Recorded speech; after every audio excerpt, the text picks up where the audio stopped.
Hey guys, welcome back another day. Well, me and Dad are doing a thing today, obviously, but getting ready to leave.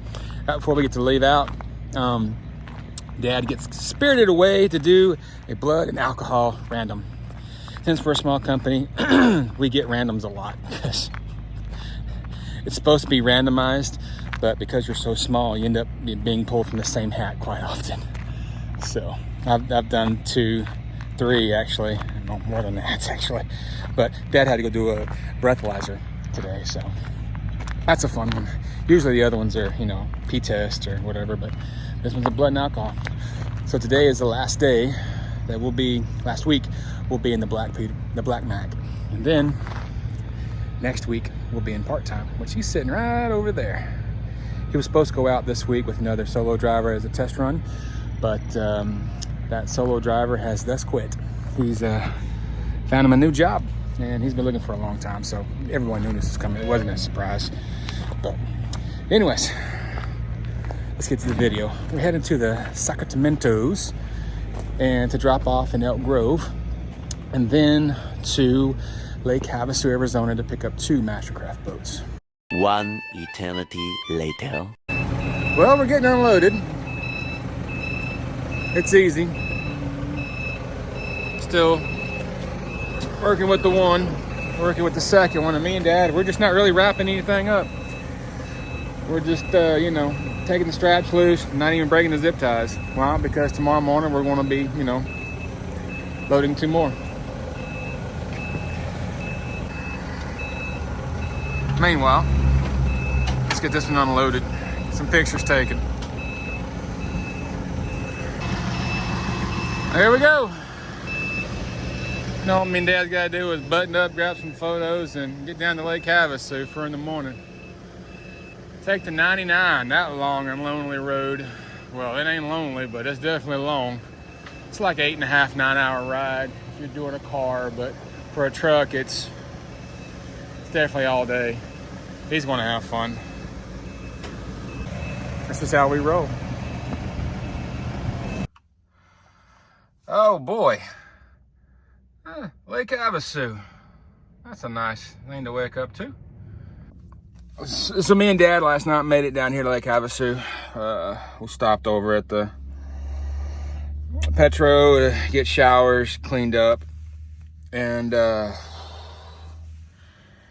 and all night last night we heard nothing but side-by-sides and freaking 4Runners just running up and down this road right next to the water. So I'm assuming there's a bunch of, yep, there they are, RVs. Yeah, it's kind of like at my house. I live next to an RV park, and a lot of folks running up down the roads. Now, it doesn't happen all night, obviously, but last night here, we just kept running and hearing a bunch of excitement. But here's what we're doing today. There's 3 of us here from my company, and I didn't realize there was going to be 3 of us until we pulled up here last night. Waiting to get boats. All 3 of us are getting 2 apiece. So the crane's showing up at 9. There's one to be loaded at 10. There's one that's going to be loaded at 11. So, holy moly. So what had happened was that's the dealer over there. I won't walk away. There was a boat show over here in this area, and Mastercraft had delivered a bunch of boats down here to the dealer.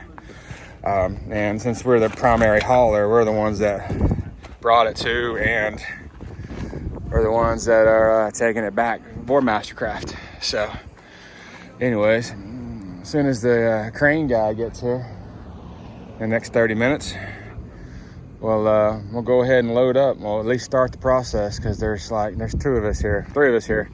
The other 2 are solo drivers, and me and Dad, well, we're the only team, so we'll go from there. Anyways, let's see what this guy wants.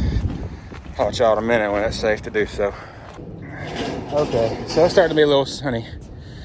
We're getting ready for the first couple. So we got 6 boats. Hang on, where's the other 4 at? They're in the front. You can't see them. Here you go. Two side by side, two side by side. These are me and Dad's potentially. I've got to go match the VIN numbers up. And yeah, no shipping covers because these were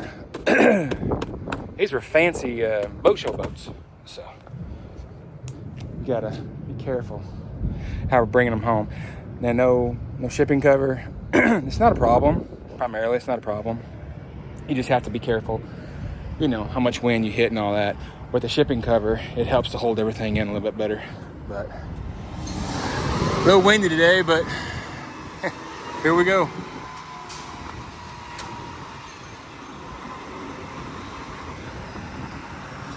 That's first truck. I think me and Dad are gonna be loading second, and then other company driver. We flipped for it, but he's got a reset he's got to complete, so he ain't moving in the next 20-something hours. He's gonna go play golf down the street somewhere. He's got his golf clubs with him. That's him right over there.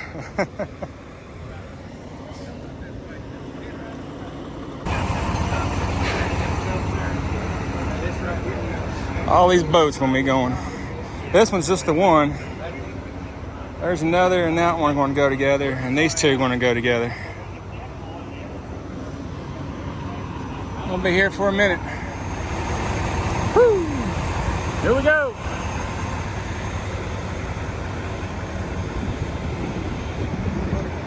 It's supposed to be 86 degrees over here today.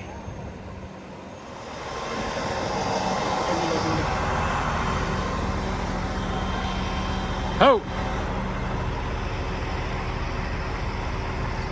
Ho! Might slide it up. Good enough.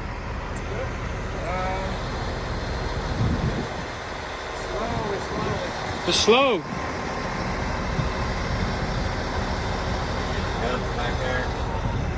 Bring it forward just a little bit. Is it missing the fender, Seymour? Yeah, we're good. We're good.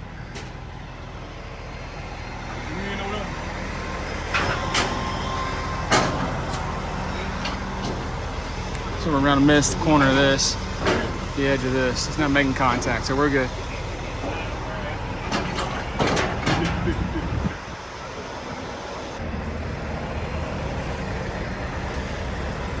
Down in the front. Y'all want to double wrap this or leave it just like this? Wrap what? The frame before it touches the carpet. You got any more carpet?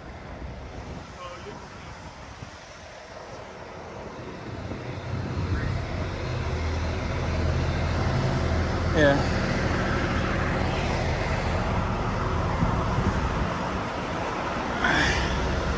Whoa. Alrighty, first of our boats. I took pictures already. Sir?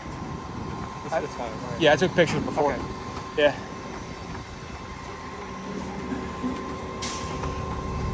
So basically, what you guys didn't know, so that front beam underneath there, it's going to sit right before there's a headache rack, or well, not the headache rack, but the front of a trailer step right here. Somewhere about right here. And there's wheels. Sit right on top of the ramps.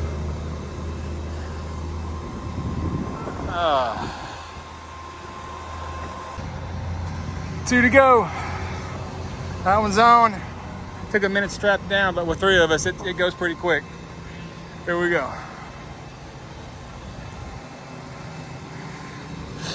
Now, if you guys remember, the bow of the boat will land on the ramp. You can see right there, 2 pieces of carpet. Now, we would like a 2-inch ball coming up from the bottom of the trailer that would hook to, but we'd have to have a track down the center of the trailer that we don't have. Alrighty, she's loaded, y'all. Now we're working on the other one. Got to fix a couple things on this one and put carpet in between the straps, between there and there. We're gonna call it good on both boats. Woo! Yeah, we're leaving. We got our other driver. He's already ahead of us. We helped him finish up, and the third guy, he only had the one boat, so he took off pretty quick. No sense in him waiting another 2 hours to help load the rest of us. But we should be home in 27 hours from now. Probably 30 if our fueling and braking and whatnot. Then after that, vacation. Woohoo! What do you feel about that, Dad? I like it. I like it too. It's just a little warm right now, mainly because of the sun. Oh, okay, guys. This is we're almost in May, and I'm over here outside of Gallup. They shut down 40 because there was a train derailment, and me and Dad had to run around. We were getting home at like 9 o'clock, and after Dad's break, now we're getting home at I don't know, 12:15 as of right now. Still got to stop and get fuel again, take my break, and Dad, we got to swap again. Dad's got to take his break again. So we're still 22 hours from the house. So if I do my best tonight and just work real hard, Dad will do his best tomorrow, and I might have 30 minutes left to drive, but it's probably not going to happen. What's probably going to happen is Dad's going to drive a little bit, and then I'm going to have to finish up the last hour, maybe 2, depending on what the weather looks like, if this gets any hairier. But it's a mess. It's almost May in a freaking snowstorm. Okay.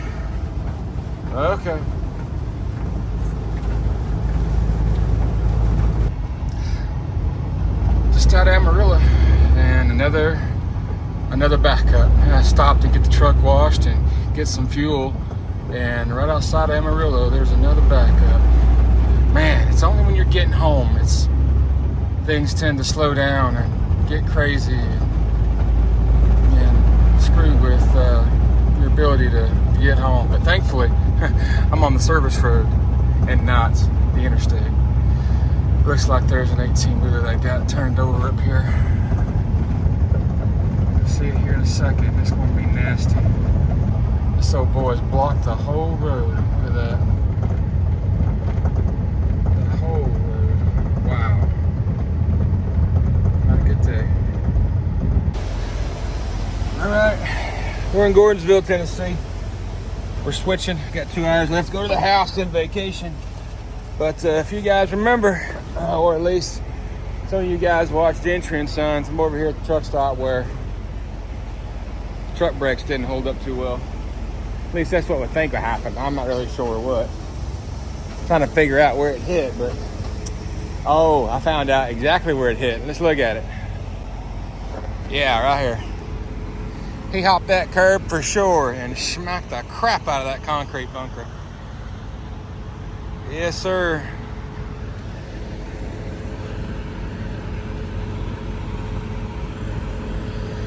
Yeah. Oh, yeah. That sucks. Anyways, go watch that video. It's pretty cool. Ended up spending about 30 minutes about right over there just looking at the damage. It's pretty gnarly. There shall be home content. There will be. So I'm looking into wiring up my shed. Well, I say my shed, but it's my garage. I've got everything I need. I just need to do the work. Yeah, the work. I may need more wire, but I think 120 feet will be enough for 6 plug-ins and about 60 amps coming into the shed. So, well, you'll see it. Oh boy. Let's go get cleaned up.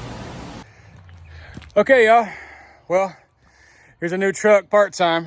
He is ready to go for whenever me and Dad get back from vacation. So, not quite sure where he's loaded to, but let's see. Got nothing but Malibus on. Wow.